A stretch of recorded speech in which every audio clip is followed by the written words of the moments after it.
নমস্কার বন্ধুরা, আয়ুর্বেদ কিওর চ্যানেলে আপনাদেরকে স্বাগত।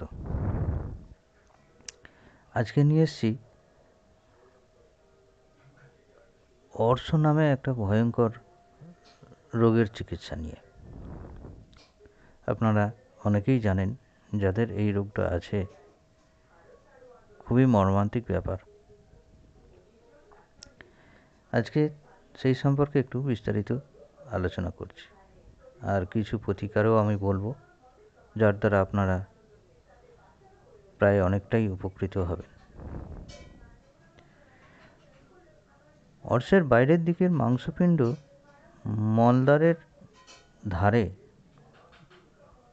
দেখা যেতে পারে বা অনুভব করা যেতে পারে, এই রকম বিভিন্ন আকারেরও হতে পারে।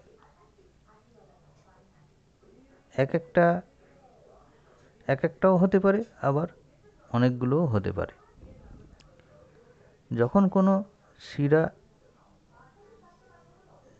ছড়িয়ে বা বিস্তৃত হয়ে যায় বা ছড়িয়ে গিয়ে ফেটে যায়, তখন তা ফুলে যায়। সেইগুলো সেখানে ধরুন শিরার দুর্বল দিয়াল থেকে রক্ত বেরিয়ে জমে যায় এবং শক্ত হয়ে যায়। মলদ্বারের কাছে রোগীর চাপ এবং ফোলা অনুভব করে। এই সময় কিছুক্ষণের জন্য হলেও প্রচণ্ড ব্যথা হয়। আবার যেমন ধরুন, ভেতরের মাংসপিণ্ডে সবসময় শিরা ও ধমনির প্রভাব পড়ে। ছড়ানো রক্ত নিয়ে যাওয়া শিরা জমে যাওয়া রক্তের পরিমাণ অনুসারে ছড়ায় বা সংকুচিত হয়। মলদ্বারের ভেতরের দিকেও মাংসপিণ্ড জনিত কারণে যেখানে চুলকানি হয় এবং জায়গাটি গরম বলে অনুভূত হয়। অন্য আরেকটি লক্ষণ হলো মলত্যাগ করার সময় ব্যথা হয় এবং মাংসপিণ্ড বা দলা থেকে রক্ত পড়ে। মলত্যাগের সময় ধরুন যাদের কোষ্ঠকাঠিন্য আছে, খুব জোর করলেও অনেক সময় মাংসপিণ্ড বের হয়ে যায়। মহিলাদের ক্ষেত্রে বাচ্চা জন্ম দেওয়ার জন্য অনেক সময় মাংসপিণ্ড বের হয়ে যায়। অত্যাধিক মোটা হয়ে গেলেও কখনো কখনো অর্শ হওয়ার সম্ভাবনা থাকে। তাই কিছু এখানে চিকিৎসার কথা আমি বলছি, আপনারা একটু মন দিয়ে শুনবেন। প্রথম হচ্ছে দুটি শুকনো ডুমুর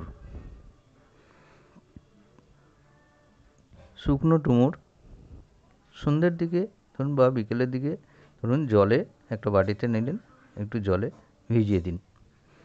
পরের দিন সকালে খালি পেটে খাইয়ে দিন।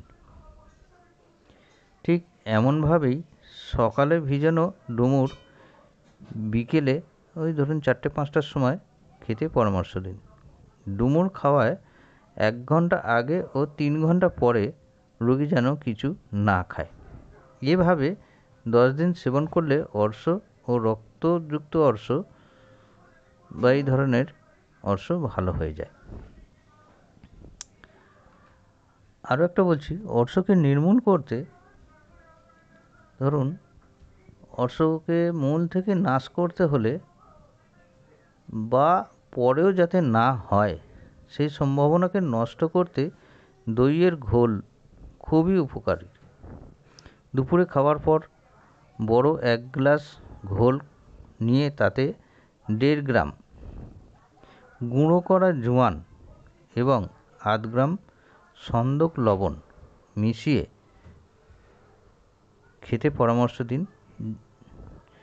তাহাতে আশাতীত ফল পাওয়া যায়। আমার মনে হয় এমনকি পরেও সম্ভাবনা নষ্ট হয়ে যায়।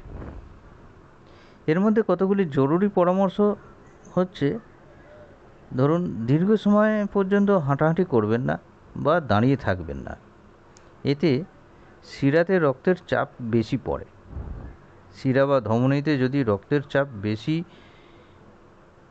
না পড়ে বা চাপ কমে যায় তাহলে অর্শের মাংসপিণ্ড বাইরে বেরোয় না এবং ঠিক হয়ে যায়। আচ্ছা, পরে হচ্ছে জল বেশি করে খেতে হবে। এছাড়া এমন খাবার খেতে হবে যাতে খরমুজ, পেঁপে ইত্যাদি ফল থাকে। ঘরে বানানো রুটি, মাখন বা সর তোলা দুধ, বাঁধাকপি, সবুজ পাতাওয়ালা শাকসবজি, শুকনো ফল যেমন কালো মনাক্কা, ডুমুর, সব রকম টক ফল এবং গোটা সবজি যেমন ধরুন টমেটো, কাঁচা পেঁপে ইত্যাদি যেগুলো রান্না না করে খাওয়া যায় সেইগুলো খেতে দিন। কাঁচা বা শুকনো নারকেলও খাওয়া যেতে পারে। পরেরটা হচ্ছে রোগী যদি মোটা হয় তার ওজন কমাতে হবে। খাওয়া দাওয়াতে নিয়ন্ত্রণ, হাঁটা, দৌড়ানো, ব্যায়াম, সাঁতার ইত্যাদিতে সহজেই ওজন কমানো যায়, এগুলো করতে পারেন।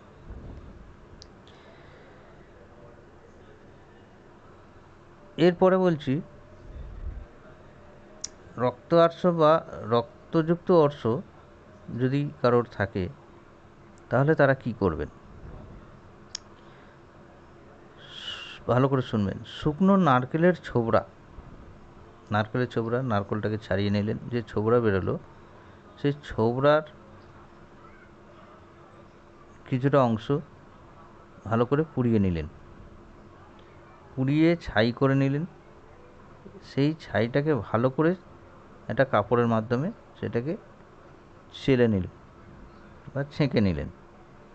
সেই ছাইটা যদি 2 থেকে 3 গ্রাম মাত্রায় দিনে 3 বার খালি পেটে 1 কাপ থেকে 1.5 কাপ দইয়ের সঙ্গে মিশিয়ে তাকে ঘোল করে নিলেন, শুধু একদিনই সেবন করতে দিন। এতে যে কোনো ধরনের অর্শ নিরাময় হয়, আর হয়তো আর কখনো প্রয়োজন হবে না এটা খেতে। যদিও বা মনে হয় তবুও পরে একবার এই একই মাত্রায় তাকে সেবন করতে দিতে পারেন। এতে যথাসম্ভব ফল আপনি পাবেন।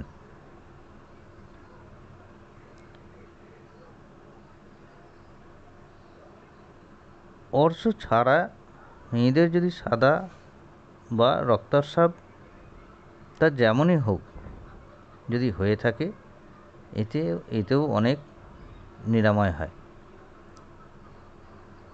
মেয়েদের ক্ষেত্রে বলি, এই সময় খুব বেশি পরিশ্রম, তেল মশলা খাবার, ছোটাছুটি এইগুলো থেকে একটু বিরত থাকবেন।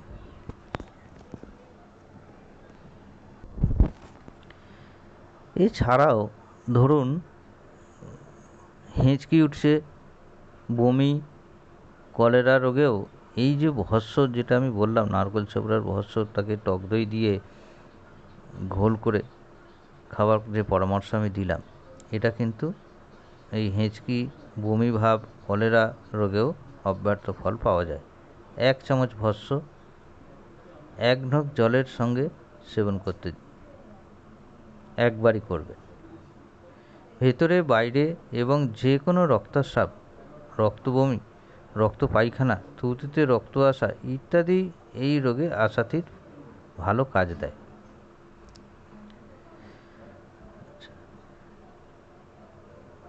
এটি অত্যন্ত সহজপ্রাপ্য, সস্তা, দ্রুত তৈরি করে নেওয়া যায় এবং এটি মহাঔষধি বলা যেতে পারে, যা একদিন 1 বার কি 2 বার মাত্র সেবনে রোগ নির্মূল হতে পারে। অন্যান্য ওষুধের মতো এর সঙ্গে অন্য কোনো দ্রব্য লাগে না। গরম করা, সেদ্ধ করা, ভেজানো কোনো প্রয়োজনই হয় না। সবচেয়ে বড় কথা হলো এর কোনো সাইড এফেক্ট বা ব্যাড এফেক্ট নেই। তাহলে বন্ধুরা, আজ এই পর্যন্ত। আগামী ভিডিওয়ে নতুন কিছু চিকিৎসার পরামর্শ আপনাদের জন্য নিয়ে এসে হাজির করব। নমস্কার।